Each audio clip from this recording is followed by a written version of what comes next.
And so on and so on.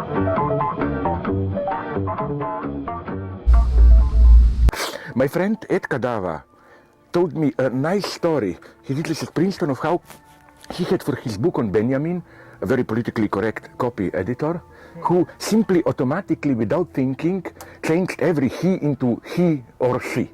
And then there is a wonderful mistake in the book. Like Walter Benjamin moved to Paris. There, he or she bought a new apartment, you know. I like that one. In Empire, they write a lot about the multiculturalism and how it becomes a part of, the industry of capitalism. That's good, but I think we should move a step further. I mean, they are not hard enough for me. The two guys, Hardt and it's a little bit too poetic at the end. This kind of a. Well, I saw your critique of it. I don't know, but now I'm again doing much. Yeah, all that kind of stuff. No, but now I'm more. Although they are my friends, and so on. But I have almost kind of a sympathy for Michael Hardt, because he's now squeezed between Jameson and Negri. No, Jameson a Hegelian, Negri Spinozian, and now he tries so desperately to prove, that nonetheless Deleuze was a kind of dialectician and so on and so on. Should we tell you a little bit about the project, and maybe you could provide some kind of original framework for it? Oh, I don't think you will. Or should we just begin with the question? No, just begin. But I warn you, I'm not good in these spontaneous reactions. You will get just so. But you have all the freedom then to cut it short, to be my Orwell. You know this, or you make me say the opposite or whatever. Whatever. I don't care. Okay. I don't care. It does have to do with the Mardi Gras festival, the carnival. Yeah, you told me that. Yeah. The exhibitionism. Yeah. And then they exchange these Mardi Gras beads to take their clothes off. And so what we did... Sorry, I don't get it. What small plastic beads, they exchange beads. Yeah. They say, hey, John, hey, show me your penis, and I'll give you these beads. And you say, okay, and you pull them down. Yeah, but what is this? What is the bead? Plastic beads. Is it just a symbolic token, or does it have a value? I know, it's just, just symbolic value. Uh-huh. And then so we went to China, to the young women and girls who make these. So that's the that's a good idea. Yeah. And then the third part is the carnival against capitalism. Because the one, when I was young, I didn't participate in it. It was fashionable, this kind of stupid games, with friends, boys, girls in the evening, and then you play cards, and if you lose, you have to take one piece of dress down and so on. That was my... but Serbs have here another nice, typically, do you also have it here, this custom? It's a little bit mythical, but it does happen. There's a very popular sexual game with adolescents, late teens in Serbia. There was a whole myth some 20 years ago that you have a big round table and men naked from down here sit around. There are women below making fellatio on them. Now the whole point, who is the winner? You must talk, smile all the time. You must not show orgasm. You must be totally cool. And if others don't guess, now you have it, you win. We don't have that game. No, you don't have it. American barbarism. That's the big game in there, yeah. But this is typically Serb macho ideal, that you must be totally cold even when you have an orgasm, Sad that I cannot talk about things like this.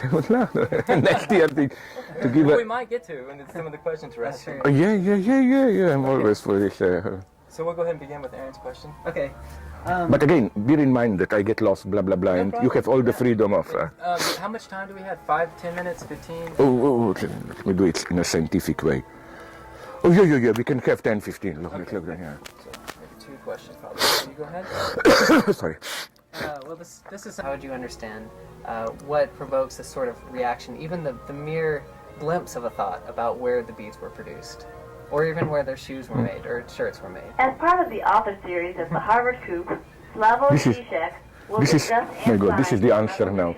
The answer of the real Lacanians would have put it. Okay. Today at 7 p.m. on level 3 of the book building. It's over. Okay. I think there are 2-3 dimensions to it, the way I see it. The first dimension, which I repeatedly deal with in my books, is that I think one should reject this spontaneous trust that so-called moments of carnival, when social barriers are broken, when master is slave, slave is master, total orgy, that there is something a priori redemptive, liberating, emancipatory in it. I think that when my friends, for example, tell me, the stiff bureaucratic order, authority, isn't it nice when the rules break down? Then my idea is, yeah. I can tell you a couple of examples of this, like when blacks were lynched in the 20s down in the South. This is also a very nice example of carnival. When you have today drunken students serially in a gangbang raping a girl, this is also a very nice example of carnival, even more. We know who elaborated this notion of carnival. It was, apropos François Rabelais, the Russian formalist fellow traveler Mikhail Bakhtin. But as it is clear now, from historical sources, my friends in Russia told me, do you know that the hidden reference, he didn't make it public, but to Bakhtin himself totally clear, of a carnival was, you know what? You know what gave him the impetus? Stalinist purges. He perceived this late stage, the early purges were still oriented against, I don't know, remnants of the old rich people, noble people, or simply the enemies. But then when the system got mad, starting in the early 30s, where purges started to hit the top even party nomenclatura itself. Like, to give you an idea, the party congress in the early 30s, 100 member of central committee. 7-8 years later, more than 90% of them were killed as enemies and so on. So it was truly a kind of a carnivalesque return, or not to mention in Nazism. I mean, the attraction of Nazism for ordinary people was, as many times you can hear this expression when you listen to interviews with old people who were alive, like, but nonetheless, all the time something happened. It was all the time kind of a spectacle and so on.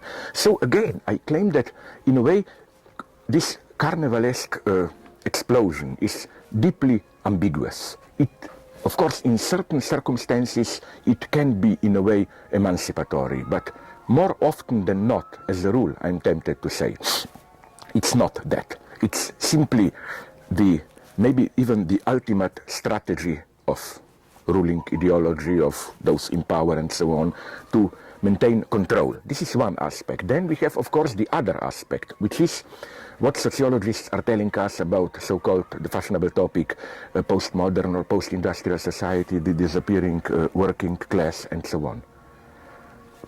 They are disappearing, but only from our sight.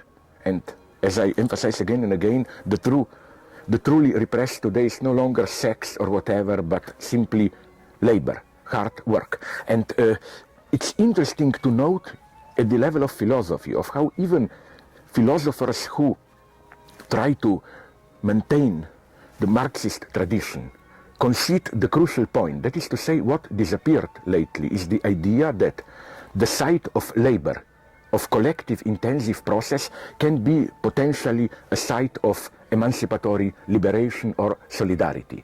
For example, philosophers as opposite as Hannah Arendt, Heidegger, Habermas, Adorno, for all of them, production bad. Production is instrumental reason, manipulation, Cartesian exploitation, domination. Good is then politics, vis activa for Hannah Arendt, communicational reason for Habermas. That's the intersubjectivity. And ironically, I like to repeat this joke that in this sense I claim that the ultimate figure who helps sociologists claiming that working class is disappearing is James Bond for me. Because as my old story goes, what happens in every James Bond movie, really in every, like somewhere 2/3 into it, James Bond, this is a ritualized, codified feature, is taken prisoner by the big bad guy, Dr. No, whoever, Ernst Stavro Blofeld, and what happens then?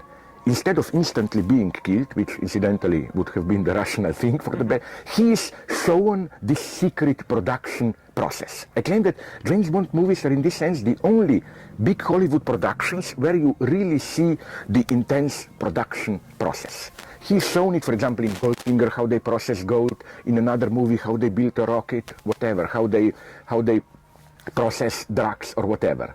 And then what's the function of James Bond? To explode this production site so that we can, again, withdraw into our universe. So that would be one aspect. The other aspect is how I think that even in the lowest Hollywood catastrophe movies, we do get still this hidden utopian vision, which I think is very positive vision, that there might be something redemptive in collective labor process. I'm thinking simply about movies like, it's a boring movie, but nonetheless, I like this aspect, a perfect storm. I claim that the attraction of this movie is that it's a hard-working labor collective, and in this situation of extreme catastrophe, storm, you have reconstituted a collective experience. So isn't this a sad indication how for us to imagine production process, labor, to re-emerge as the site of experience of collective solidarity, we have to invent a kind of a total catastrophe. So I think, again, that the lesson of all this is definitely that somehow we should reassert the emancipatory, however we call it, I don't like big positive words, dimension of collective production process. I think that solidarity in labor is the elementary form of solidarity. That if you deprive notion of solidarity of this dimension of labor, then you get even either some kind of abstract Habermasian intellectual solidarity, or you get this hypocritical solidarity, you know, giving $5 per month to a black child in Africa, and then you feel good because you get once a year a letter from him. But basically you don't feel good because you are helping him, but you feel good because you know that if you are paying this kid to stay there, he will not come here to you. And this hypocrisy of humanitarian help is that we really paid them not to help them, but pay them to stay away. No?